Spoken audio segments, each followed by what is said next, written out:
Hey guys, how you doing? It's Fresh Marks into another fresh review, aka Zest for Life. Today I'll be checking out fragrances that turn heads in autumn, restrained head turners in autumn. These are fragrances that have an aura of richness about them, so they have some restrained class and they'll get you noticed at the same time for their sophistication and individuality within their genre. So I'm going to have various different perfumes out. They have very different price ranges as well. So let's get straight into them with one of the cheapies out of the bunch. Let's get into Bentley Intense Eau de Parfum. There is no order for this. I just got written down what I'm going to talk about.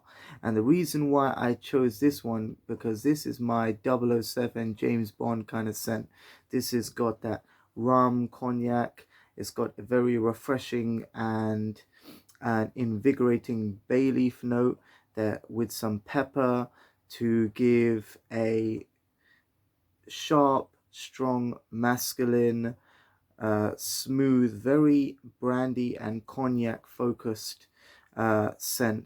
The mintiness of this fragrance comes from the geranium. So mixed with geranium and rum, you have a very opulent and rich brandy and cognac smelling scent. So the longevity on this, originally this was a very powerhouse fragrance, about 12 hours, whatever, but it's gone down to about 7 hours, 9 hours on the skin, projecting for about 7 hours and 5 hours. You could smell it as a very rich, opulent brandy and myrrh scent. It's also got some myrrh in the base to give some depth and warmth. So definitely check this one out if you are wearing a suit and tie and you're going out in winter or autumn and you want to turn some heads with some sophisticated, mature, and slightly upliftingly green scent. So green, brandy, smooth, cognac. You get the feel of it with a touch of pepper. Intense by Bentley. The next one, in no particular order, is a fresh, fruity, leathery scent by Mancera. This is Cedra Boise. Now, this has got a burst of fruit in the beginning with some apple and birch wood in the mid. It's got some bergamot, but it also has a very clean, creamy, zesty lemon to it, which reminds me of Chanel Allure Homme Blanche Edition, or just the beginning of Chanel Eau de Parfum, which is the second in the line because there are three Eau de Toilette, Eau de Parfum, and the like. So this has a creamy, zesty lemon with a burst of fruit in the beginning. Then it gets into woody birch, resembling Creed Aventus a little bit with that smokiness, and some leather in the base. So I think that the contrast between the leather and the fruity notes adds a rounded texture to the fruity note, and the contrast you can smell between light and dark, almost the light fruity notes and the dark leathery smoky notes in the base with some birch, just to add a wood furnishing to all of that perfume. So you got the light notes and the dark notes, and that birch really holds the middle ground so you can smell all of the notes in between.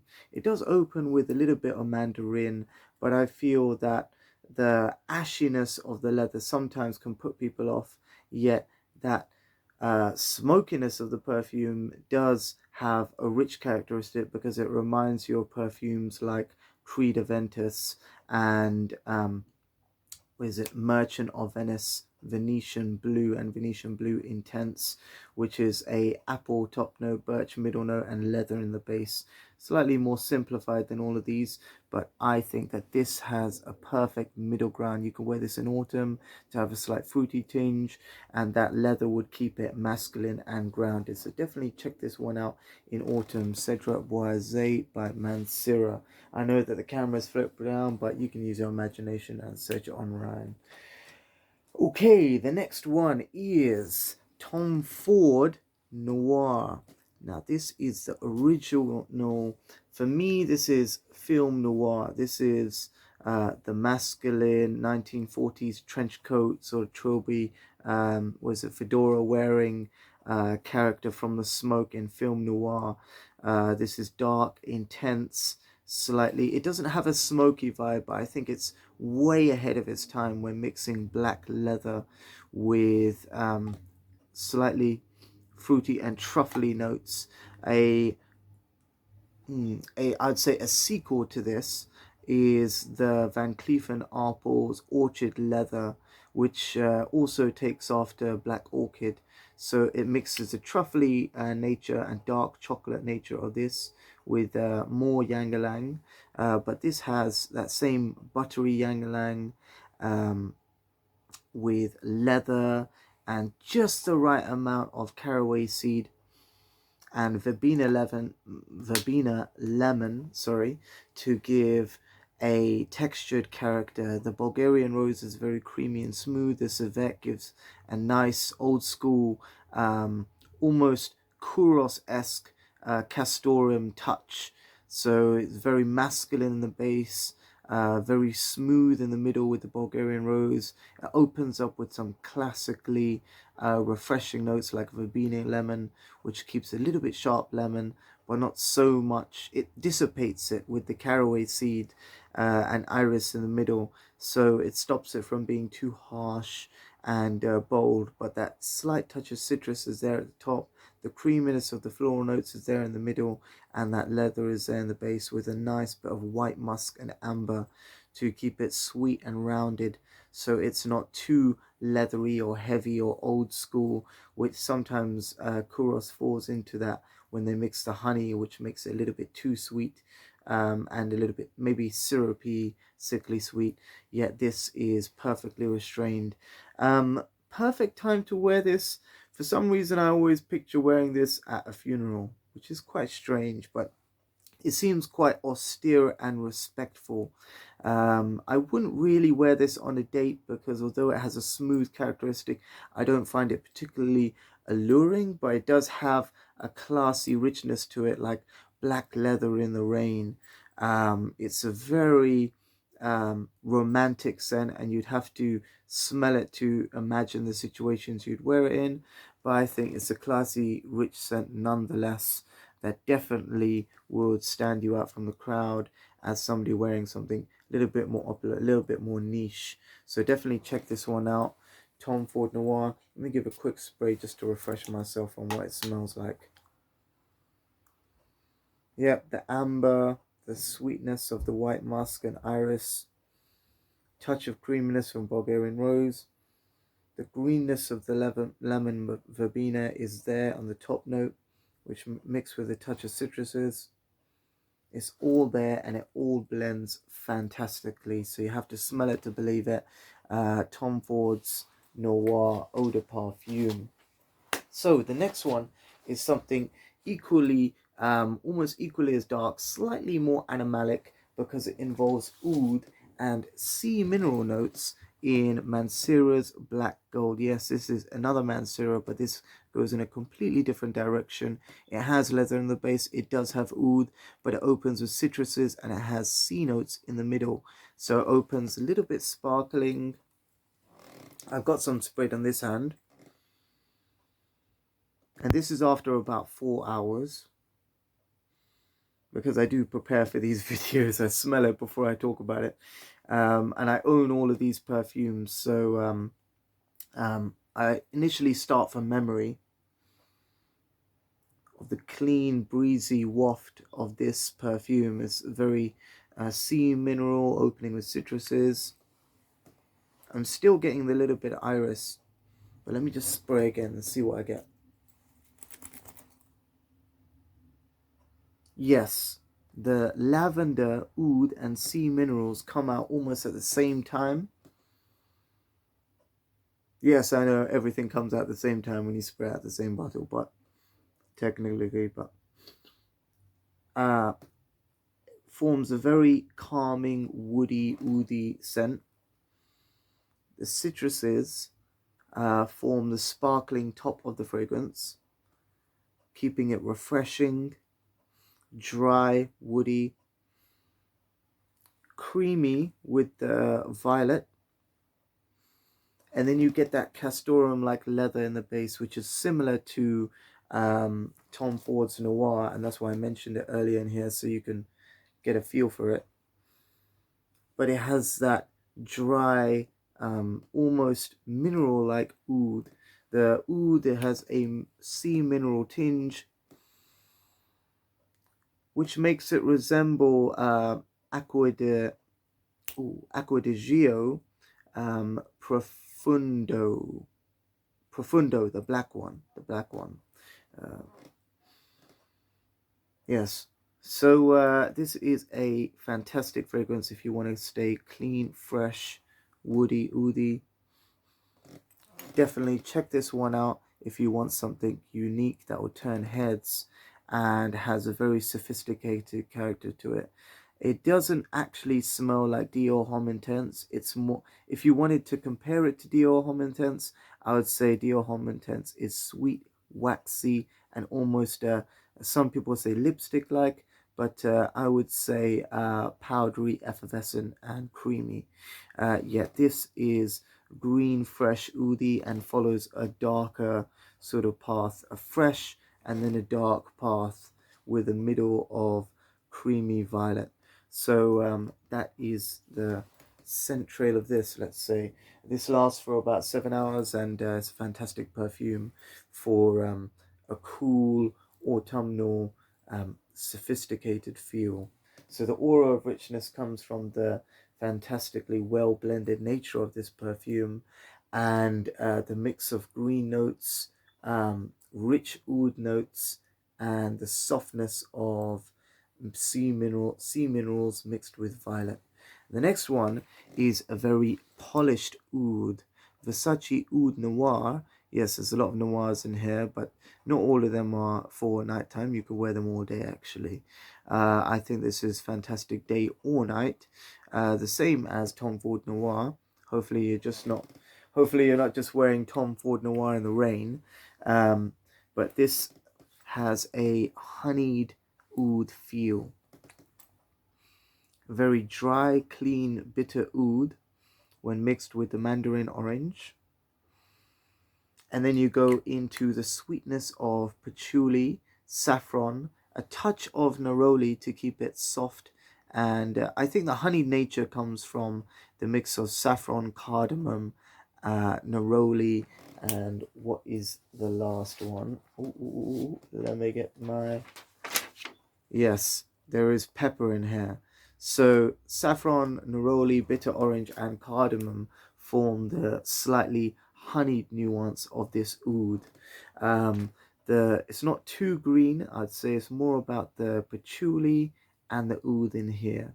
They are both equally fighting for place. I like the clean nature of this oud, how it doesn't feature any animalic notes whatsoever, yet it does have a very polished, almost blonde wood feel about it. So blonde wood, patchouli, and oud, very dry, bitter oud. Definitely check this one out if you want to smell rich, opulent, clean, and a very neat, polished finish. The kind of dress for this would be smart casual, I'd say, or you could wear it for a very special occasion like a dinner reception or the like. It has a very formal characteristic about it, but if you were to wear it casually, it would feel very opulent and luxurious. So definitely check this one out, Versace Oud Noir. You can see the notes of all of these perfumes on Fragrantica if I said anything wrong, but I'm going first based on what I smell, and then I cross-reference it with the notes I have on my paper. The next one I'm going to talk about should have actually been the first one, but I don't believe in these orders, really. I'm just going to go straight into it. Valentino Oud Noir Absolute. I almost forgot the name there because there's so many Valentinos I bought recently, and this has a dark, earthy, truffly oud scent to it. Similar to Tom Ford Noir, this is more animalic, I would say they're the most animalic of the three. Tom Ford Noir being less animalic, this being a little bit more animalic, and this being the most animalic of the three. So it opens up with a very skanky, fecal like oud, let's say. Not very pleasant in the beginning, I would say, for most people, but for people who enjoy the opulence of a rich, earthy oud, they may enjoy this in the beginning, but it tones down a lot to something similar to Amberpour Homme Intense with its mossy green oak moss and myrtle in the base. That's the final dryer down, but I think it shines most in the middle when it mixes this earthy oud combination with truffle and oak moss woods, and the myrtle turns into a very realistic earthy moss feel. The saffron shines just in a tinge of spiciness with the olibanum, which is a frankincense note in here. Not many notes, but the leather shines with the truffle oud and woody oak moss notes. So this is a very dark, rich, opulent perfume with its oud. I believe there is definitely some oud in here, but it's mixed with a cacao tinge because it has that truffly dark nature. There is no chocolate as per se in the notes, but I'm smelling a chocolatey dark leathery oud with heavy dark green oak moss tinges with almost a castoreum like leather. I said castoreum a lot actually, but I feel that this is a what you would characterize as a fecal oud, but it definitely tames down over its time period of about, I would say, it doesn't actually last as long as a projecting scent. It's quite close to the skin. So I would say that it projects for about 3 hours and it stays where it is for as a small scent bubble for the duration of 7 to 9 hours. So this is a very up close and personal scent, yet it has a green, mossy, masculine, woody, oody freshness to it. Ooh, I thought I just dropped that. Almost dropped off the bed, the Tom Ford. So let me know what you think about all of these fragrances. This is your dark, intense, oody, mossy fragrance. This is your rum and cognac minty geranium fragrance.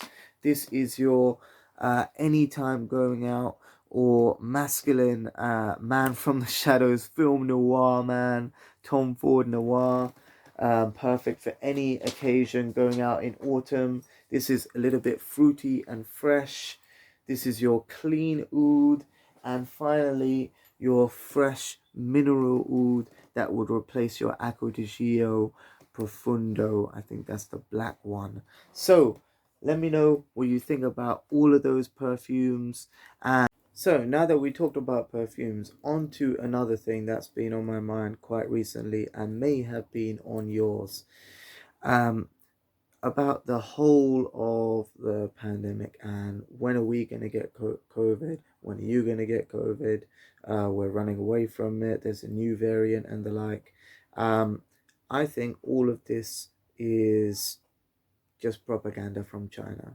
You know, they're going to come up with more and more variants just to trick us into being scared in our homes and not going outside, when the real fact is the enemy of freedom is government, because they are putting up more police to police what we say and censor what we say. And the fact is, it's the government that's making us scared by allowing China through the WHO and the like to accept that there are these new forms of coronavirus and the like, and accept them as a higher risk than all of these other things that are harming society, like cancer. There's more people dying of cancer than COVID. There's more people dying of heart attacks and the like of COVID. There's more people dying of obesity than COVID. I bet. I mean, I haven't checked the figures of that, but I bet it's true because COVID is only killing about 3% of people, and they just blowing this all out proportion. So I'm just sending a message to everybody that whether you got a vaccine or not, you can make your decision. That's fine. Even if it hasn't helped you, um, if it has helped you, that's good for you. I guess that's not really proven, but enough vaccines. Let's all get together, and whether we get COVID or not, we will get immunity and we can have more hope for the future than just staying indoors all day. So stay free, people, and stay fresh.